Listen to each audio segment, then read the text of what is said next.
Welcome back to the community, everybody, and thank you all for being part of it. I really appreciate it. And if you're new here, consider subscribing. It will be worth your time. Today, I'm not in a garage, I'm in my office. And the reason is I'm actually doing a slideshow for DUBS by the Bay. And it was a very good show. I wish I could have attended it, but unfortunately I could not. But Sean was nice enough, and I'll be introducing people in a second here, to send me a couple hundred photos and some information so that I could share it with you, and hopefully y'all can make it next year. Great show, and I'm going to show you a few things and do a little bit of voiceover, and we're going to check out these cool cars, and I'll catch up with you in the end. So sit back. Now, the important thing is there were 6 folks that really made this show happen, which included Sean, Eric, Jason, and their significant others. Now, it did come with a lot of hard work and determination to create an amazing and non-forgettable show. The turnout was approximately 140 cars, and they attended from all over, including Maryland, Delaware, Virginia, West Virginia, Pennsylvania, and New Jersey. Now, the show was presented by Strictly VW Auto Club, and it is their 25th year anniversary, so congratulations to them. There were cars ranging from the 50s to the current production year, air-cooled and water-cooled, and they did give out about 25 awards. The sponsors were extremely generous and made this show something to look forward to then, and of course, many years to come. And another little added bonus, the 5th Company Brewing brewed a German dark lager, and it was called Volkslager, for the event. There was 180 bottles made and, of course, sold out. The best of show for air-cooled is the lovely blue Beetle you see here, and for the water-cooled, the beautiful red one that you see here. So let's check out the show.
That was absolutely an honor to be able to do the editing on this and put it up for everyone to see. And I appreciate the trust they had in me to do that. I thank you all. That was a great show. I can tell. I actually got goosebumps. I can't wait to go next year. But next year we'll have Chaos done, the 68, where we can start attending things. Although I was at a car show real quick tonight.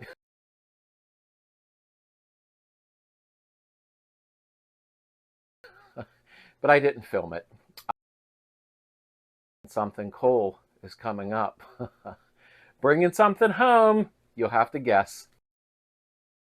I hope everybody has a great upcoming weekend. I'm going to try to make Sunday Night Chat. Watch for the community tab and also watch for it on the Slades group on Facebook.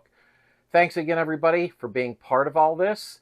And I'll see you Tuesday also for the next DIY. Everybody have a great weekend